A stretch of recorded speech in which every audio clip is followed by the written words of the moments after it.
Epitome, meaning a person or thing that is a perfect example of a particular quality or type. You might be wondering why I chose this title for the video, or why I really love the animatronics from Sister Location, also known as the game that either takes 1987, 1993, or the early 2000s. The reason I believe so connects to the time when this game came out, because back then, we had only 4 or 5 nights at Freddy's games, which included the same exact characters, with barely any variation. Sister Location was something new. It had gotten rid of the disgusting barn bird, rather including posh new animatronics, including a red pigtails girl and a ballerina. It was weird for sure, and even today, it is seen as one of the weirdest choices made by Cawthon toward the franchise. Then though, if I am saying that it is one of the weirdest choices made, then why am I also saying that these guys are the best in the franchise? Doesn't work, right? Well, the reason behind so is because of the purple guy of the series, also known as either William Afton or William Appleton. I'll leave what he is known as to you all. Either way, the reason the Sister Location animatronics are so interesting to me is because they are the ones that are perfectly linked to him. The other animatronics gave off a more business ideal mascot type look, and while the Funtimes are no doubt also so to a certain degree, they feel very much personal to Afton and the Afton family. This is evident as it is widely believed that Circus Baby is a recreation of Elizabeth by William and Ballora is a recreation of Mrs. Afton. This is why, whenever we need any help to figure out the story, these are the animatronics we always come back to because these are the ones made by Afton that tell us a lot about him. However, it is not only that, which makes the Sister Location animatronics as a whole interesting. It's also their purpose. The Sister Location animatronics were unlike any other we'd seen in the franchise yet. This was not only because of their white and pink color choice, but also because unlike the first few games, these ones were specifically designed for murder. They were supposed to literally capture and bring children to their demise. This becomes even more horrifying when you realize how purposefully each and every animatronic was designed. Ballora was designed for distracting away parents, as evident by her misdirect feature. Then, she would keep the parent distracted, while Funtime Foxy lures the child away by mimicking the voice of their parents. Then, the child will be led to either Circus Baby or Funtime Freddy, depending on which one is the closest, and the child will inevitably meet its demise, as the stomach hatch will open, swallowing it whole. This amps up the fear factor of the game, as instead of being trapped with uncanny robots that are possessed, you are instead trapped with murder robots, created specifically to harm and experiment on children. Heck, during the game, you literally realize that you are actively helping these animatronics. It would be terrifying to be in such a situation. For all the hate Sister Location gets, its storytelling really helps redeem the entire game and make it replayable. However, now is that time in the video when I move on to talking about the animatronics individually, so let's start of somewhere small. Let's start with Funtime Foxy and LOL Bit. Funtime Foxy was another variant of Foxy, however, this time, instead of having a more pirate-based design, he lacked the features, with no eye patch or hand hook. Instead, Scott opted for Funtime Foxy to be more of a ringmaster for the circus. However, it was not only this that made him special, it was also that unlike the other Foxy variants, Funtime Foxy had a self-contradictory personality. He was shown to be lively and an extrovert on stage, as evident by his voice lines in Ultimate Custom Night. However, off the stage, he was more in line with the other Foxy variants, being an introvert and silent. His features also included light activation sensors and variable scent release, which could have been used to lure children. He is also known for having one of the few canon jump scares in the franchise, that being his Night 3 jump scare. While we are here, let me talk about the Mangle confusion. A lot of people believe that either Mangle was made out of Funtime Foxy or the opposite, but I disagree, believing that Scott just took Mangle as a base to speed up the process. Also, in FunF World, the repaired version of Mangle is known as Funtime Foxy, just putting that out there. You may also be wondering why I'm using he or him pronouns for Funtime Foxy. This is because his voice is masculine, and in the character encyclopedia, he is also referred to us as he or him only. This also gives us a pathway to Lolbit, as she could be seen as the female version of Funtime Foxy. Lolbit is a weird character, mostly because in my opinion she is just a blueprint for a future animatronic.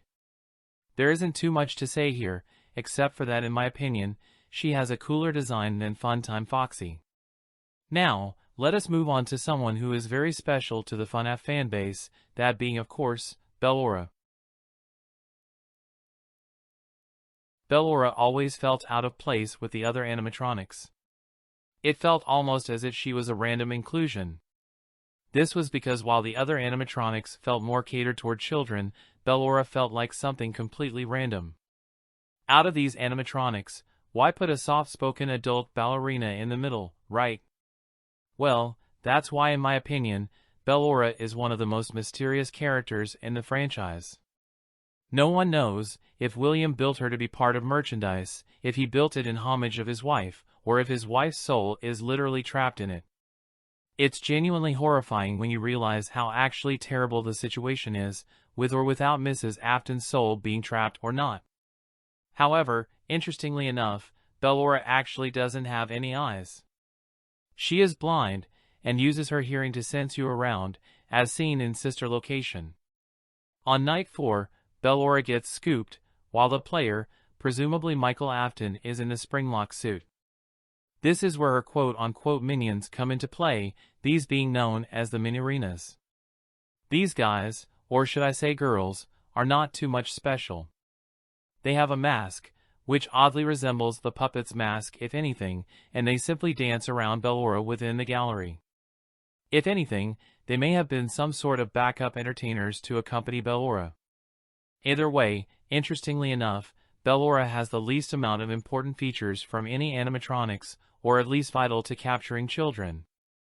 The most interesting one here is probably deter misdirect, because this could lead to either one of two things, either to misdirect children, or to misdirect their parents. I believe the latter, since Funtime Foxy is already used for luring children away. Her other features are balancing, and collision detectors, which to be honest, could lead to anything.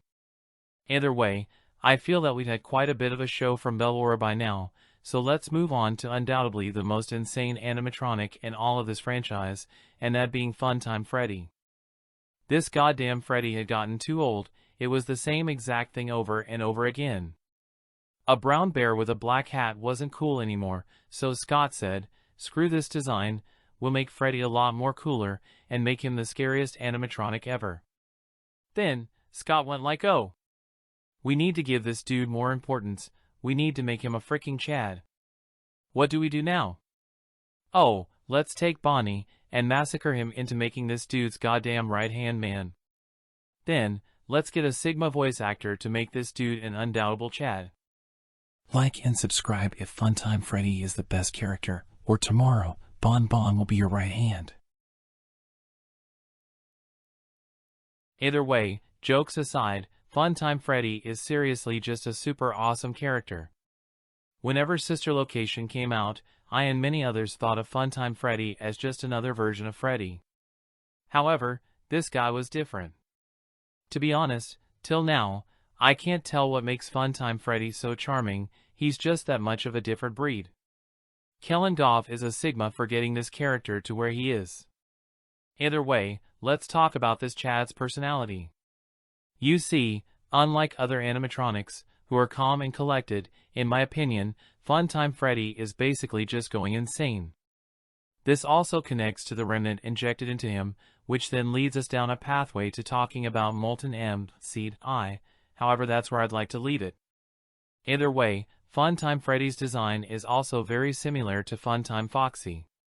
He is easily one of the more disturbing characters of the game. We meet him twice throughout Sister Location. His voice lines portray his personality as being actually not even friendly. He seems like an utter psychopath.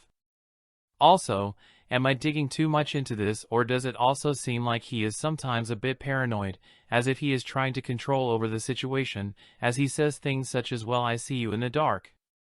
Come on out, but then proceeds to not see us. Speaking of which, he is also seen saying lines like "Oh birthday boy," which tells us that his programming is probably not the best, since he doesn't have too much of a higher thinking than the lines recorded in him by Afton. However, the situation isn't the only thing he is trying to take control over, it's also his right-hand man, known as Bon Bon.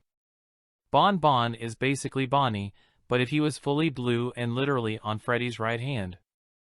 Bon Bon is a sharp contrast to Funtime Freddy, as he is instead always calming Freddy down, telling him to go back to his stage, and that he is just hallucinating the player. In fact, I want to go one step further. I believe that William made Bon Bon after injecting Funtime Freddy with Remnant, just to keep him at bay and not let him go insane. Also, Funtime Freddy is shown to actually want to take control over Bon Bon, with lines such as "Say hi Bon Bon" being said in a very irritated tone by him. Also, there is Bonnet, but we don't talk about her very much. Speaking of Bonnet, I am a firm believer that Bon Bon is a male, for those wondering. That was a bit of a detour, however. Let's come back to Funtime Freddy. So, his blueprints now are the most confusing and disturbing. At first, with voice mimicking and luring, you presume that he is just supposed to carry out the process of luring the child. Then, when you see parental tracking, you'd think that he is supposed to do Ballora's job. Then, you see a storage tank, and that's when you realize why Funtime Freddy is actually so disturbing. You see, all these features are available in all three, Funtime Foxy, Ballora and Circus Baby, however those three have only some of these. Funtime Freddy, however, is made to be a soul killer, one who is only required to go at a birthday party alone. This is evident as he is really the only masculine design character of the bunch, meaning that he is the only one who would make the most sense to go to a boy's party. This means that the boy in his stomach hatch is actually supposed to literally know down what he is supposed to do, which is to capture boys. That's when you realize why Bon Bon and Bonnet exist as well. Bon Bon is just supposed to be the default puppet, but in case Funtime Freddy also goes to a female's party, Bonnet is still in storage. You see now why Funtime Freddy is the most insane character in the franchise. It's all because he alone is enough to kill so many children. He is basically the Terminator of the franchise, equipped with every single feature used in the other animatronics. This is probably also why he was the leader of Molten Freddy after Circus Baby and Ennard split up. Speaking of Circus Baby, let's move a step back and have a look at the star of the show. Circus Baby is in my mind one of the most underrated animatronics in all of this franchise. Many walked out of Sister Location disappointed since she was advertised as being the main character of this game. However, in my opinion, she is handled perfectly in this game, and here is why. So, Circus Baby's voice lines are what I find the most intriguing, because it is a sharp contrast from the other Funtime animatronics. The others are shown to be aggressive, but Baby is different, actually helping us to survive sometimes, even if we don't yet know why she is doing so. Her personality has two different sides, one of Elizabeth, and one of the programming done by Afton. We see her program act during most of the game. However, her conscience is actually the smartest of all the fun times, since she literally remembers situations and gives her opinions on them. For example, she is confused at Michael's decision to keep coming back at the start of the game, mostly because she doesn't know exactly why it happens. However, it is at the end, after she says, quote, "Isn't this why you came here, to be with her again?" It also seems that both Circus Baby's and Elizabeth's memories clashed between each other. Circus Baby remembers full well the events that took place on the day Elizabeth died, as she keeps on saying how many children were in the room. However, Elizabeth too shines through sometimes, as Baby can also sometimes be talking about something bad being inside of her. Not only that, but Baby's techniques of luring us to the scooping room have also been taken from Elizabeth, as she is literally playing pretending to be helping Michael. Not only that, but when Baby is telling Michael about the scooping room, I believe that it is Elizabeth who intervenes, saying, quote, "You know why they call it the scooping room? It's because, dummy, this is the room where they use the scooper." These lines are a sharp contrast to Baby's calm and collected attitude, rather being playful, almost as a sister would be to a brother. It's also interesting how she talks about Ballora the most, just putting that out there. Baby is easily one of the best voice-acted characters in the series, and hats off to Heather Masters for such a great performance. Either way, let us now move on to her features. Her features are actually the most special of the bunch, because while Funtime Freddy has the most vital features to capturing children, Circus Baby easily has the most personal features. For example, her internal ice cream dispenser is what killed Elizabeth, and her song database too is a very unique feature. She also has an emergency stop feature. Baby, along with Funtime Freddy, is one of the 2 animatronics that has a stomach hatch. In fact, she is probably our only example of the stomach hatch actually capturing a child successfully. It's also important to note that if Molten MCI is to be true, then Baby plays a vital role in Afton's search for Remnant. Also, I'm going to say this for those wondering, so Baby's programming has blue eyes, and Elizabeth herself in control of her, or at least after her remnant is attached to Elizabeth, has green eyes. Now however, we are coming close to the end, so now let us move on to Ennard. Oh no! The stupid Bidybabs are still left. The Bidybabs are kind of similar to the Minarinas, in that they too are seen as Baby's minions to some capacity. They have British accents, and have almost purplish eyes. This is our prime example of Afton trying to recreate his kids, specifically either Elizabeth or the crying child. They actually have a conscience of their own, as the Bidybabs also say things that point to them too going through suffering. In Sister Location's Ultimate Custom Night, there are also characters known as the Electrobab, who is just a Bidybab but with yellow eyes and darker colors. I'll give you what though, the Electrobab does look cooler than the Bidybabs. Now, let's move on to our final animatronic, or at least our final main animatronic, that being Ennard. Ennard is both literally and figuratively the amalgamation of all of Sister Location's animatronics. He is in my opinion the most animatronic-like character in the franchise, which is because he literally feels like a human adaptation of artificial intelligence. He is 6 feet 2 inches long, making him a decently long animatronic, while also keeping him around to an average human male's height, which is 5 feet 9 inches. His faceplate is found in Primary Control Module, which is also where a number of other Easter eggs are found. I'll talk about these soon, but let's just focus on Ennard for now. The first thing to note is that this guy is a walking pun. He is named Ennard because he wants to quote-unquote become your innards. Either way, since he doesn't have any features, let's just focus on his design. He of course, uses the faceplate found in the Primary Control Module. Other than that, he is wearing a party hat, and has a button on his neck, almost trying to mimic bow ties worn by humans. He is basically made up of wires. However, since we know that he is made up of the other Funtime animatronics, we can also come to the conclusion that the eyes hanging from Ennard's wires are their eyes. He can also use the voices of the Funtime animatronics, as portrayed in the Ultimate Custom Night, where Baby is still talking to Michael despite being a part of Ennard by that point. He is also in my opinion one of the strongest animatronics in the series, both because of his flexibility and raw strength. This guy has some very big muscles and can easily break apart someone's skull.